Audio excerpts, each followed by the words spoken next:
Assalamu alaikum class. How are you all? I hope you are fine. Class, जैसा कि हम जानते हैं ज़मीन निज़ाम शमसी का सैयारा है। ये सैयारा बाकी तमाम सैयारों से मुख्तलिफ है। क्यों? क्योंकि ये वो वाहिद सैयारा है जहाँ पर ज़िंदगी मौजूद है। दरअसल ज़मीन पर कुछ ऐसे अवामिल पाए जाते हैं जो ज़िंदगी के वजूद और उसकी बका के लिए बहुत ज़रूरी हैं। इन अवामिल में मुनासिब दर्जा हरारत, हवा, पानी और मिट्टी वगैरह शामिल हैं।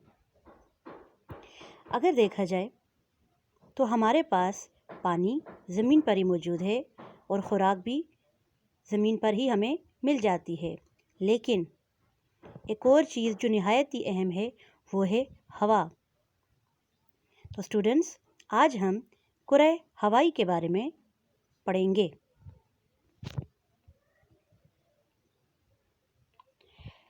कुरे हवाई जग़राफिया में उस ग़िलाफ़ को कहते हैं जो मुख्तलिफ़ गैसों से बना हुआ होता है।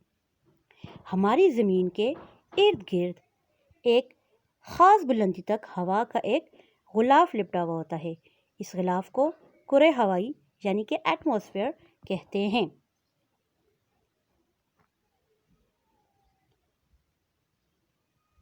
कुरे हवाई चूँकि बहुत सी मुख्तलिफ़ गैसों से बना हुआ है, इसके अलावा भी इसमें कुछ अज़ाए तरकीबी मौजूद हैं, जैसे आबी बुखारात और गर्द के ज़र्रात। कुरे हवाई 3 चीज़ों से मिलकर बना है: गैसें, आबी बुखारात और गर्द के ज़र्रात यानी खाकी ज़र्रात। गैसें, जिसको इंग्लिश में बोलते हैं गैसेस। कुरे हवाई को आम तौर पर गैसों का मजमूआ कहा जाता है क्योंकि गैसों का तनासिब बाकी 2 अज़ा की निस्बत बहुत ज़्यादा है। इन गैसों में nitrogen, oxygen, carbon dioxide, ozone और हाइड्रोजन वगैरह शामिल हैं। अभी हम कुरे हवाई में मौजूद चंद अहम गैसों के बारे में पढ़ते हैं। सबसे पहले नाइट्रोजन, जिसकी अलामत N है और जिसकी मिक़दार 78.1%। कुरे हवाई में सबसे ज़्यादा पाई जाने वाली गैस नाइट्रोजन है। नाइट्रोजन ज़मीन पर पाई जाने वाली तमाम मखलूक़ात की खुराक की बुनियाद है।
अब हम इन 4 तहों को डायग्राम के ज़रिए समझते हैं।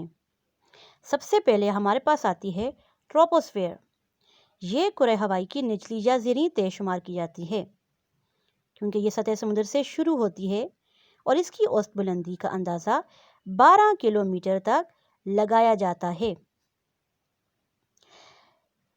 ख़त इस्तवा पर इसकी बुलंदी सबसे ज़्यादा यानी 16 किलोमीटर होती है, जबकि कुतबैन पर इसकी बुलंदी सिर्फ 8 किलोमीटर होती है।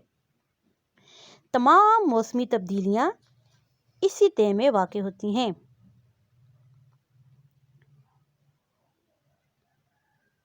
हम जो सतह ज़मीन से बुलंदी की तरफ जाते हैं तो यहाँ पर दर्जा हरारत में कमी रोनुमा होना शुरू हो जाती है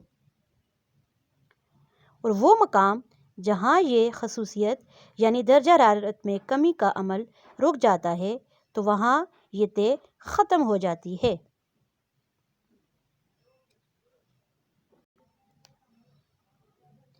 سیکنڈ ہمارے پاس ہے اسٹریٹوسفیئر۔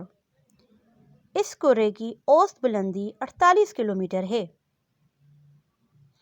اس کرے میں نہایت اہم گیس اوزون پائی جاتی ہے۔ جیسے کہ پہلے بھی ذکر کیا جا چکا ہے کہ یہ گیس سورج کی نقصان دہ شعاؤں کو زمین تک آنے سے روکتی ہیں۔ اس کی مثال بالکل ایک چھتری یا ڈھال کی طرح ہے۔ اس کی خصوصیت یہ ہے، اس طے کی خصوصیت یہ ہے کہ جوں ہم اوپر کی طرف جاتے ہیں تو درجہ حرارت بڑھتا جاتا ہے۔ جوں ہم یہاں سے اسٹریٹوسفیئر میں بلندی طرف جاتے جائیں گے تو درجہ حرارت بڑھتا جائے گا۔ تیسری طے ہمارے پاس ہے میزوسفیئر۔ یہ طے کرۂ ہوائی کا وہ حصہ ہے جہاں نہ تو کوئی وزنی گیس موجود ہے اور نہ ہی کوئی خاص کیمیائی عمل ہوتا ہے۔ اس وجہ سے یہاں درجہ حرارت میں مسلسل کمی واقع ہوتی رہتی ہے۔ اس کی بلندی تقریباً 80 کلومیٹر ہے۔ اس طے میں کرۂ ہوائی کا کم سے کم درجہ حرارت پایا جاتا ہے اور یہی اس کی آخری حد ہوتی ہے۔ اس کے بعد ہمارے پاس چوتھی طے آ جاتی ہے ایگزوسفیئر۔ یہ کرۂ ہوائی کا وہ حصہ ہے جو کہ 80 کلومیٹر سے لے کر خلا تک پایا جاتا ہے۔ اس کرے میں نہایت ہلکی گیسیں پائی جاتی ہیں۔ اس طے میں سورج کی بہت سی شعاعیں مالیکیولز کو تبدیل کرنے میں استعمال ہوتی ہیں، جس کی وجہ سے یہاں پر درجہ حرارت 1000 ڈگری سیلسیس تک بڑھ جاتا ہے۔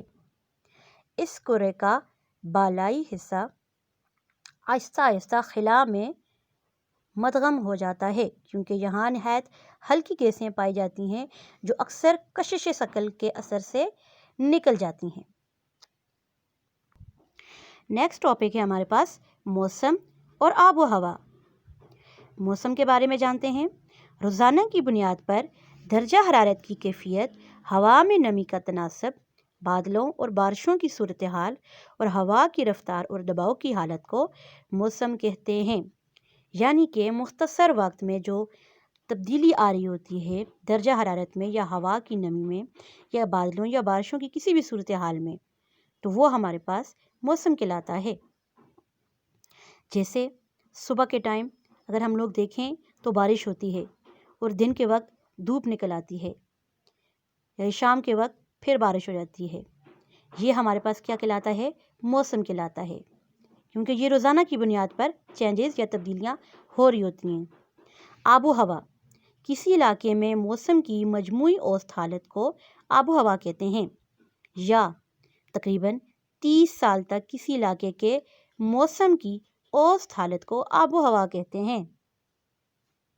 یعنی تقریباً جب کسی ایک علاقے میں موسم 30 سال تک ایک جیسا رہتا ہے تو وہاں کی مجموعی حالت کو مجموعی اوسط نکالی جاتی ہے اور اس اوسط حالت کو آب و ہوا کا نام دیا جاتا ہے۔ نیکسٹ ہمارے پاس ہے آب و ہوا میں تبدیلی۔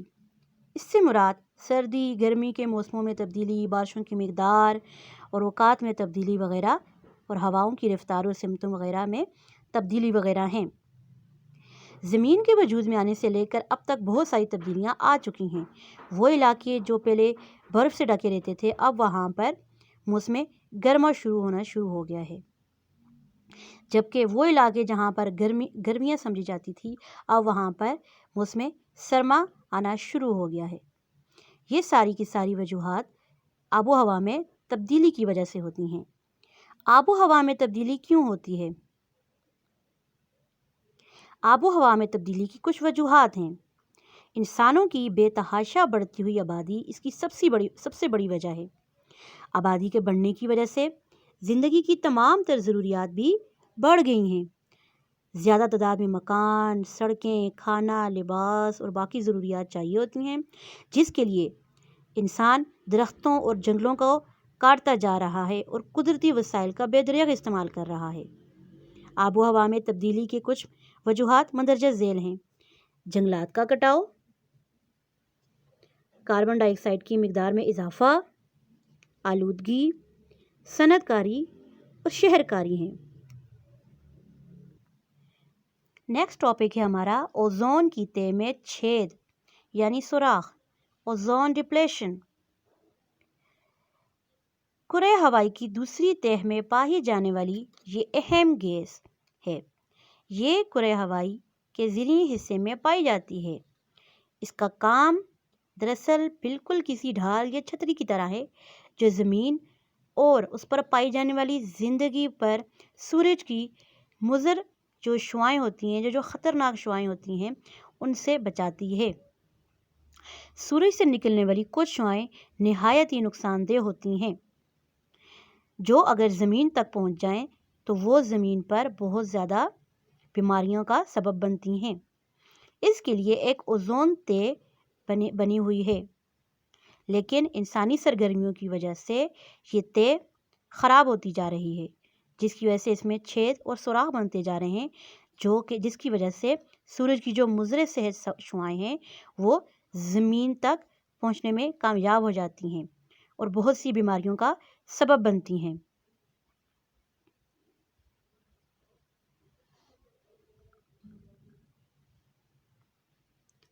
इंसानी सरगर्मियाँ जो कि इस ओजोन की तह में छेद बनाने का सबब बनती हैं, उनमें सरफहरिस्त कारखानों से निकलने वाला धुआं होता है, गाड़ियों में इस्तेमाल होने वाले तेल और पेट्रोल वगैरह का धुआं, फसलों के ऊपर करने वाले स्प्रे, फुजला और उसके गलने सड़ने से पैदा होने वाली गैसें शामिल हैं। इसके अलावा जंगलात का कटाव भी निहायत ही नुकसानदेह है। इसके अलावा ठंडी करने वाली मशीनें जैसे फ्रिज, एयर कंडीशनर से खारिज होने वाली गैसें भी बहुत ज़्यादा ख़तरनाक हैं। ओजोन की तह में छेद के क्या असरात होते हैं? जब ओजोन की तह में छेद होता है तो इससे मदरजे झेल असरात रोनुमा होते हैं। इन छेदों से गुजर कर आने वाली अल्ट्रावायलेट शुआएं कई किस्म की बीमारियों की वजह होती हैं। इन बीमारियों में जल्दी अमराज, जिल्द का कैंसर, आँखों की बीमारियाँ और अंधापन सबसे ज़्यादा अहम हैं। इसके अलावा पौधों और दरख्तों की कई बीमारियाँ भी इन शुआओं से पैदा होती हैं।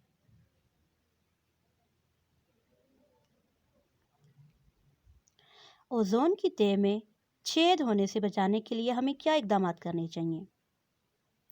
वो तमाम सरगर्मियाँ जिनसे ऐसी गैसें खारिज होती हैं जो ओजोन को दबा करती हैं, उनको कम से कम इस्तेमाल करना चाहिए। कारखानों के धुएं को कम से कम करना, दरख्तों की गैर ज़रूरी कटाई के बजाय शजरकारी करना, गाड़ी के इंजन को सही हालत में रखना ताकि कम से कम धुआं खारिज हो, ठंडा करने वाली मशीनों का कम इस्तेमाल और बेहतर मशीनरी का इस्तेमाल वगैरह। बहुत सारे ममालिक ने ये इकदाम उठाए हैं कि मशीनों को महफूज बना लिया गया। गाड़ियों में पेट्रोल और डीजल के बजाय CNG का इस्तेमाल बढ़ रहा है। हम इनफरादी तौर पर अगर दरख्त लगाएं और लगाकर उनकी हिफाजत करके अपनी आबो हवा को खुशगवार बना सकते हैं। सो स्टूडेंट्स, आज हमने अपने बाब 3 कुरे हवाई का तारफ़ में सबसे पहले पढ़ा कुरे हवाई के अज्जाए तरकीबी और उसका तारफ़। कुरे हवाई का तारफ़ हमने पढ़ा कि कुरे हवाई किसे कहते हैं। दरअसल उस गुलाफ को कहते हैं जो मुख्तलिफ़ गैसों से बना है। फिर हमने उसका अज्जाए तरकीबी देखे कि वो कैसे गैसों, आबी बहरात और गर्द के ज़र्रात से मिलकर बना है। फिर हमने कुरे हवाई की साख देखी, यानी कि तहें देखी हमने 4: ट्रोपोस्फेयर, स्ट्रेटोस्फेयर, मेसोस्फेयर, थर्मोस्फेयर।